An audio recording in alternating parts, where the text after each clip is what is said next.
बरसात के यही दिन थे। खिड़की के बाहर पीपल के पत्ते उसी तरह नहा रहे थे। सागवान के इस स्प्रिंगदार पलंग पर, जो खिड़की के पास से थोड़ा सा सिरका दिया गया था, एक घाटन लौंडिया रणधीर के साथ चिमटी हुई थी। खिड़की के पास बाहर पीपल के नहाए हुए पत्ते रात के दो दहाले अंधेरे में झुमकों की तरह थरथरा रहे थे। और शाम के वक्त जब दिन भर अंग्रेजी अखबार की सारी खबरें और इश्तिहार पढ़ने के बाद जब वो बालकनी में जरा तफरीक के खातिर आ खड़ा हुआ था, तो इसने इस घाटन लड़की को, जो साथ वाले रईसों के कारखाने में काम करती थी और बारिश से बचने के लिए इमली के पेड़ के नीचे खड़ी थी, खांस खांस कर अपनी तरफ मतवज्जो कर लिया था और इसके बाद हाथ के इशारे से ऊपर बुला लिया था। वो कई दिन से शदीद किस्म की तन्हाई महसूस कर रहा था। जंग के बायस बंबई की तकरीबन तमाम क्रिश्चियन छोकरियां जो सस्ते दामों मिल जाया करती थीं, औरतों की एक जालरी फोर्स में भर्ती हो गई थी। इनमें से कई एक ने फोर्ट के इलाके में डांस स्कूल खोल लिए थे, जहां सिर्फ फौजी गोरों को जाने की इजाजत थी। रणधीर बहुत उदास हो गया था। इसकी उदासी की एक वजह तो ये थी कि क्रिश्चियन छोकरियां नायाब हो गई थीं। दूसरी वजह ये थी कि फौजी गोरों के मुकाबले में कहीं ज्यादा मुहज्जब, तालीम याफ्ता, सेहतमंद और खूबसूरत था। सिर्फ इसलिए इस पर कहवा खानों के दरवाजे बंद कर दिए गए थे कि इसकी चमड़ी सफेद नहीं थी। जंग से पहले रणधीर नागपाड़ा और ताज होटल की कई मशहूर और मारूफ क्रिश्चियन लड़कियों से जिस्मानी ताल्लुकात कायम कर चुका था। इसे बाखूबी इल्म था इस किस्म के ताल्लुकात की क्रिश्चियन लड़कों से कहीं ज्यादा मालूमात रखता था, जिनसे लड़कियां फैशन के तौर पर रोमांस लड़ाती हैं और बाद में किसी चगद से शादी कर लेती हैं। रणधीर ने महज दिल ही दिल में हेजिल से बदला लेने की खातिर इस घाटन लड़की को इशारे से ऊपर बुलाया था। हेजिल इसके फ्लैट के नीचे रहती थी और हर रोज सुबह वर्दी पहनकर कटे हुए बालों पर खाकी रंग की टोपी तिरछे जाविये से जमाकर बाहर निकलती थी और इस अंदाज से चलती थी गोया फुटपाथ पर तमाम जानने वाले इसके कदमों के आगे टाट की तरह बिछते चले जाएंगे। रणधीर ने सोचा था कि आखिर क्यों वो इन क्रिश्चियन छोकरियों की तरफ इतना ज्यादा रागिब है। इसमें कोई शक नहीं कि वो अपने जिस्म की तमाम काबिल सताइश चीजों की अच्छी तरह नुमाइश करती हैं। किसी किस्म की झिझक महसूस किए बगैर अपने आयाम की बेतरतीबी का जिक्र कर देती हैं, अपने पुराने माशुकों का हाल सुनाती हैं। जब डांस की धुन सुनती हैं तो अपनी टांगे थरकाना शुरू कर देती हैं। ये सब ठीक है, लेकिन कोई भी औरत इन तमाम खूबियों की हामिल हो सकती है। रणधीर ने जब घाटन लड़की को इशारे से ऊपर बुलाया, तो इसे किसी तरह इस बात का यकीन नहीं था कि वो इसे अपने साथ सुलाएगा। थोड़ी ही देर के बाद इसके भीगे हुए कपड़ों को देखकर यह ख्याल आया था कि कहीं ऐसा ना हो बेचारी को नमूनिया हो जाए। तो रणधीर ने इसे कहा, ये कपड़े उतार दो, सर्दी लग जाएगी। वो रणधीर की इस बात का मतलब समझ गई, क्योंकि इसकी आंखों में शर्म के लाल दौड़े तैर गए थे। लेकिन बाद में जब रणधीर ने अपनी धोती निकाल कर दी, तो इसने कुछ देर सोचकर अपना काष्टा खोला, जिस पर मैल भीगने की वजह से और भी नुमाया हो गया था। काष्टा खोलकर इसने एक तरफ रख दिया और जल्दी से धोती अपनी रानों पर डाल ली। फिर इसने अपनी फंसी फंसी चोली उतारने की कोशिश की, जिसके दोनों किनारों को मिलाकर इसने एक गांठ दे रखी थी। वो गांठ इसके तंदुरुस्त सीने के नन्हे मगर मैले गढ़े में जज्ब हो गई थी। कुछ देर वो अपने घिसे हुए नाखूनों की मदद से चोली की गांठ खोलने की कोशिश करती रही, जो भीगने की वजह से और भी ज्यादा मजबूत हो गई थी।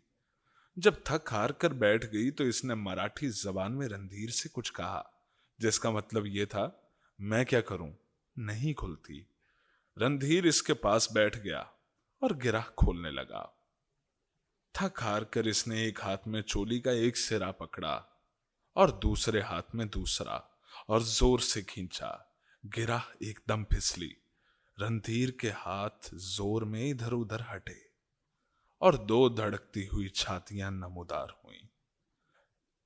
लम्हा भर के लिए रणधीर ने सोचा कि इसके अपने हाथों ने इस घाटन लड़की के सीने पर नरम नरम गुथी हुई मिट्टी को माहिर कम्हार की तरह दो प्यालों की शक्ल बना दी है। इसकी सेहतमंद छातियों में वही गुदगुदाहट, वही जाज़बियत, वही तरावट, वही गरम गरम ठंडक थी जो कम्हार के हाथों से निकले हुए ताजा ताजा कच्चे बर्तनों में होती है।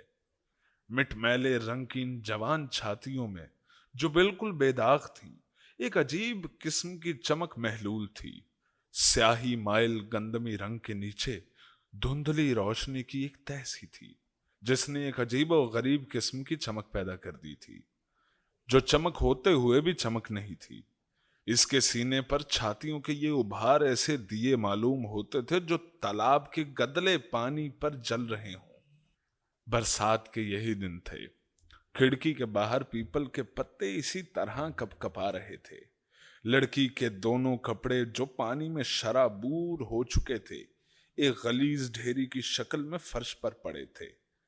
इसके नंगे और मैले बदन की गर्मी रणधीर के जिस्म में वो कैफियत पैदा कर रही थी जो सख्त सर्दियों में नाइयों के गलीज गर्म हमाम में नहाते हुए महसूस हुआ करती है। सारी रात वो रणधीर के साथ चिमटी रही। दोनों जैसे एक दूसरे के मुदगम हो गए थे। इन्होंने बमुश्किल एक दो बातें की होंगी, क्योंकि जो कुछ इन्हें कहना था सांसों, होंठों और हाथों से तय हो रहा था। रणधीर के हाथ सारी रात इसकी छातियों पर हवाई लम्स की तरह फिरते रहे। छोटी छोटी चूचियां और मोटे मोटे मसाम जो चारों तरफ से एक स्याह दायरे की शक्ल में फैले हुए थे, इस हवाई लम्स से जाग उठे और इस घाटन लड़की के जिस्म में ऐसा इर्तिशाल पैदा हो जाता कि रणधीर खुद भी एक लहजे के लिए कपकपा उठता। ऐसी कपकपाहटों से रणधीर का सैकड़ों बार वास्ता पड़ चुका था। वो इनको बखूबी जानता था। कई लड़कियों के नरमो नाजुक और सख्त सीनों से अपना सीना मिलाकर कई कई रातें गुजार चुका था। वह ऐसी लड़कियों के साथ भी रह चुका था जो बिल्कुल इसके साथ लेटकर घर की वो सारी बातें सुना देती थीं जो किसी गैर के लिए नहीं होती। वह ऐसी लड़कियों से भी जिस्मानी ताल्लुक कायम कर चुका था जो सारी मुशक्कत खुद करती थीं और इसे कोई तकलीफ नहीं देती थी। लेकिन ये घाटन लड़की जो पेड़ के नीचे भीगी हुई खड़ी थी और जिसे इसने इशारे से ऊपर बुलाया था, मुख्तलिफ थी। सारी रात रणधीर को इसके जिस्म से एक अजीब किस्म की बू आती रही। इस बू को जो बेवक्त वक्त खुशबू भी थी और बदबू भी, तमाम रात वो पीता रहा। इसकी बगलों से, इसकी छातियों से, इसके बालों से, इसके पेट से, हर जगह से ये जो बदबू भी थी और खुशबू भी रणधीर के हर सांस में मौजूद थी। तमाम रात वो सोचता रहा कि ये घाटन लड़की बिल्कुल करीब होने पर भी हरगिज हरगिज इतनी करीब ना होती अगर इसके जिस्म से ये बू ना उड़ती। ये बू जो इसके दिल और दिमाग की हर सिलवट में रेंग रही थी, इसके तमाम पुराने और नए ख्यालों में रच गई थी। इस बू ने इस लड़की को और रणधीर को एक रात के लिए आपस में हल कर दिया था। दोनों एक दूसरे के अंदर दाखिल हो गए थे, अमीक तरीन गहराइयों में उतर गए थे, जहां पहुंचकर वो एक खालिस इंसानी लज्जत में तब्दील हो गए थे। ऐसी लज्जत जो लम्हाती होने के बावजूद दायमी थी, जो माइल परवाज होने के बावजूद साकिन और माजिद थी। वो दोनों एक ऐसा पंछी बन गए थे जो आसमान की नीलाहटों में उड़ता उड़ता गैर मुतहर्रिक दिखाई देता है। इस बू को जो इस घाटन लड़की के हर मसाम से बाहर निकलती थी, रणधीर अच्छी तरह समझता था।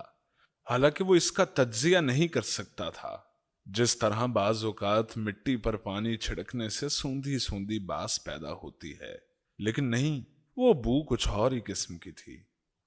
इसमें लौंदड़ और इतर का मसनूईपन नहीं था।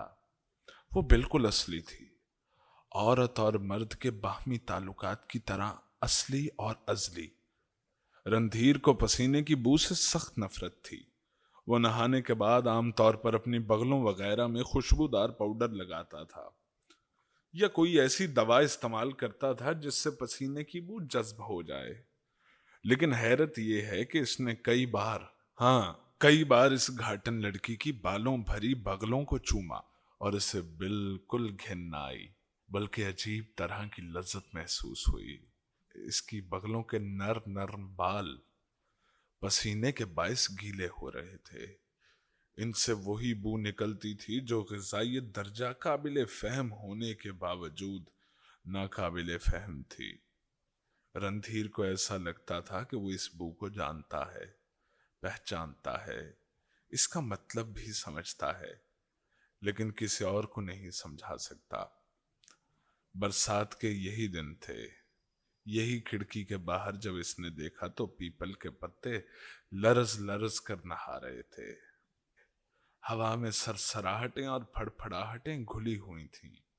अंधेरा था मगर इसमें दबी दबी धबली सी रोशनी भी समोई हुई थी, जैसे बारिश के कतरों के साथ लगकर तारों की थोड़ी थोड़ी रोशनी उतर रही हो।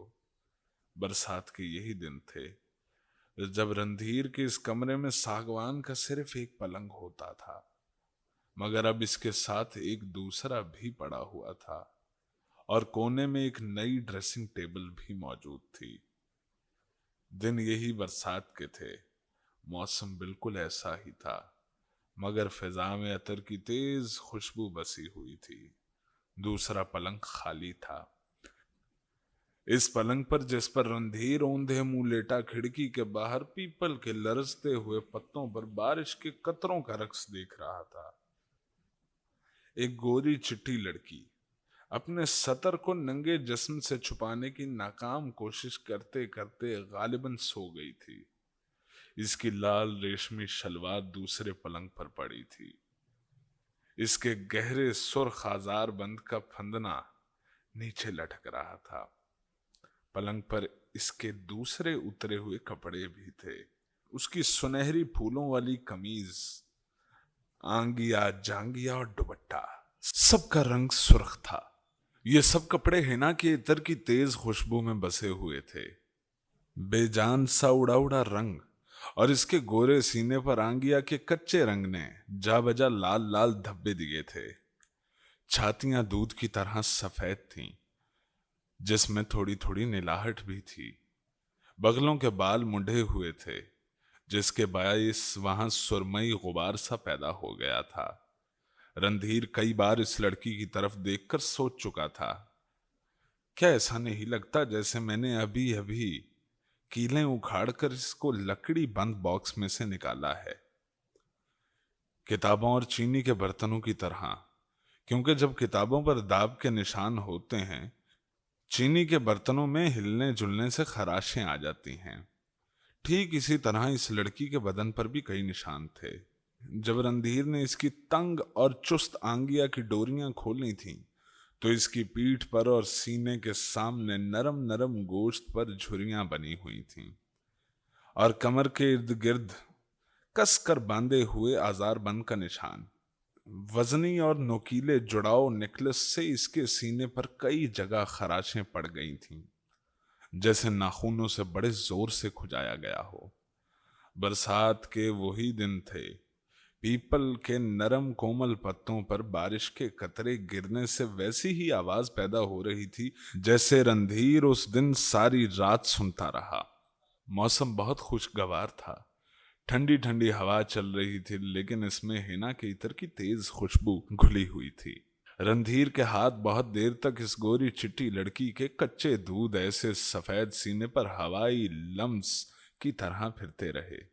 इसकी उंगलियों ने इसके गोरे गोरे जिस्म में कई इर्तियाश दौड़ते हुए महसूस किए थे। इसके नरम नरम जिस्म के कई गोशों में सिमटी हुई कपकपाहटों का भी पता चला था।